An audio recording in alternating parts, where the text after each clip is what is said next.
On Chinese social media, the message is loud and clear. Boycott Amazon. Stand up to the West. We don't need their platforms. Videos go viral. Nationalists destroy American goods on camera. A Weibo user with 2 million followers calls for a full consumer revolt. But in the background, Chinese sellers now make up over 30% of all new vendors on Amazon U.S. Temu and Shein, Chinese e-commerce giants, ship millions of packages to American households every week. And Walmart, still sourcing 60% of shelf products from factories in Guangdong, Shenzhen, and Zhejiang. So while TikTok rages with patriotic slogans, the truth moves in silence on cargo ships, on warehouse floors, and in checkout carts across America. The question isn't whether China is breaking up with the U.S. It's whether the U.S. ever stopped buying. The narrative is simple. China is breaking free from U.S. dependency, or so they claim. On state TV, headlines read, "Domestic circulation leads growth. Self-reliance in consumption is the future." Social media amplifies the message. Nationalist influencers post videos of product burnings. Hashtags trend. Hashtag no more Amazon, hashtag boycott America. But data tells a different story. Amazon US is still flooded with Chinese goods. As of Q1 2025, over 30% of all new third-party sellers are based in mainland China. Over 70% of top-selling low-cost items are shipped directly from Chinese warehouses. More than two-thirds of listings under $25 come from Chinese supply chains. These aren't legacy brands. They're new entrants, thousands of small firms operating under silent labels. No logo, no origin mark, just speed, volume, and price. Behind every $9.99 portable fan or $4.50 kitchen organizer, there's a factory in Dongguan or Yiwu. Temu, backed by Chinese tech conglomerate PDD Holdings, now ships an average of 600,000 parcels per day to the U.S. Its promise? Ultra cheap, ultra fast, no questions asked. Shein, another China-native company, still commands nearly 40% of the U.S. fast fashion market online. The secret? Avoid inventory, push micro-batches, ship directly from Guangzhou to Kansas, no middleman, no brand loyalty, no pause. Even physical retail hasn't escaped. Walmart, the heart of working-class America, once sourced over 80% of its imported goods from China. By 2023, it had reduced that figure to around 60%. But not through substitution, through rebranding and reclassification. Many Vietnam-made or India-sourced labels still include Chinese parts, Chinese molds, Chinese tech inside. What changed was the label, not the supply chain. So what's really happening? China isn't decoupling. It's disguising. It's not leaving U.S. platforms. It's flooding them under quiet names, white labels, and algorithm-driven marketing. Meanwhile, American consumers keep buying, because in a world of inflation, the cheapest option still wins, and China still dominates price. That's the real illusion. It's not that China stopped selling to America. It's that America kept buying, even while the political noise said otherwise. Decoupling never happened. Only relabeling did. China says it's turning inward. The U.S. says it's moving supply chains away. But both sides are lying to themselves, because beneath the slogans, the hashtags, the speeches, trade never stopped. It just became quieter, faster, harder to trace. Take Amazon. In 2020, Amazon began requiring sellers to list their country of origin. In response, Chinese firms simply adapted. They registered U.S. shell companies. They used offshore addresses in Hong Kong, Singapore, and even California. They changed English brand names every 3 months. You think you're buying Fresh Glow kitchen lights? It's the same factory that used to ship under SunPlus last year. Same product, same port, new name. There is no real exit, only camouflage. Now look at Chinese e-commerce platforms like Temu and Shein. Their official headquarters? Ireland, Singapore, Delaware. But their logistics still run through bonded zones in Shenzhen, Guangzhou, and Fujian. The front end is global. The back end is Chinese. It's not supply chain reform. It's identity laundering. Why doesn't China stop it? Because it can't. These exporters are keeping the economy alive. With domestic demand shrinking, exports to the U.S. are the last reliable cash flow. Without them, entire clusters, textiles in Shaoxing, electronics in Huizhou, toys in Shantou would collapse. So even while state TV shouts, "Boycott America," the tax bureau processes billions in export invoices, headed straight for U.S. homes. And what about the U.S.? Why hasn't Washington shut this down? Because cheap goods keep inflation low, and e-commerce keeps consumers quiet. Try pulling Chinese vendors from Amazon, Temu, Walmart shelves overnight.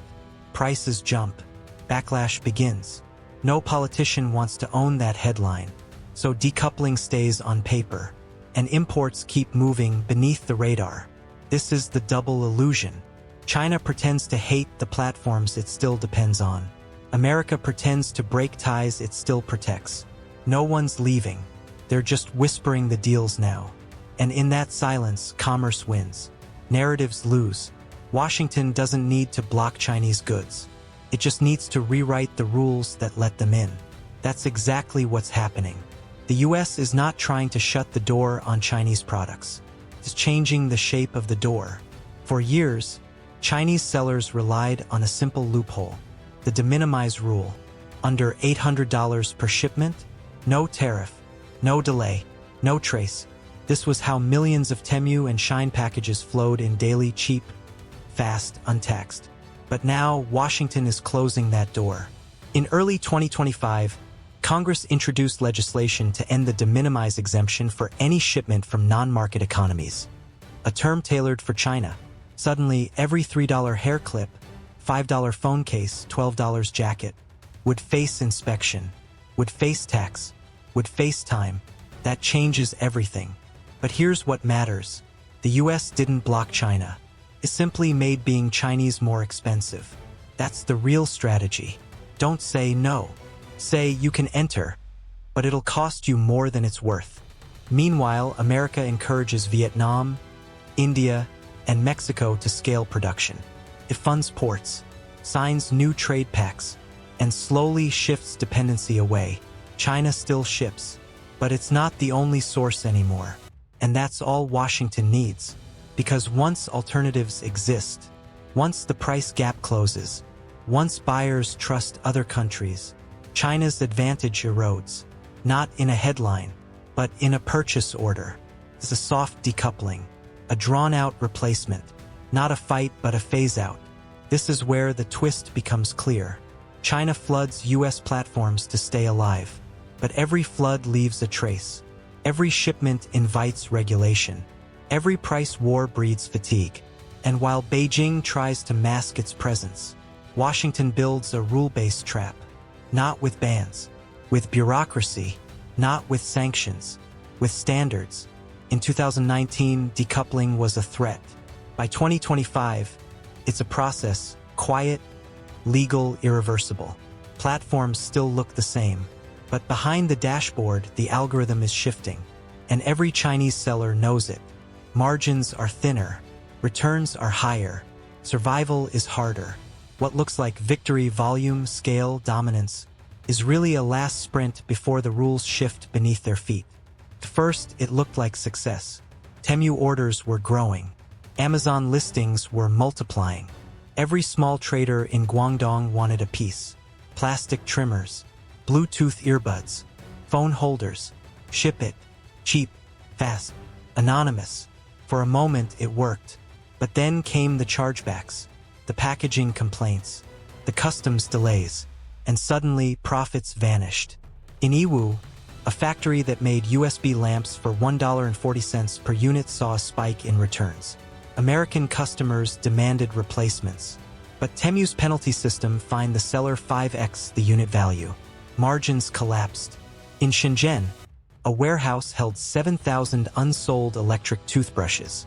Amazon had downgraded the listing after one-star reviews, mostly about slow shipping. The seller? Blacklisted. In Quanzhou, a sewing workshop shipped 2,300 units of summer tops. Most arrived late. U.S. customers had moved on. Now the inventory sits in bonded storage, rotting in plastic. The problem wasn't production. It was velocity. Platforms moved faster than factories could adapt. What sold last month doesn't sell this month. Trends die in a week. If one shipment fails, your seller account disappears. This is not traditional exporting. This is algorithmic survival. And it's crushing small producers.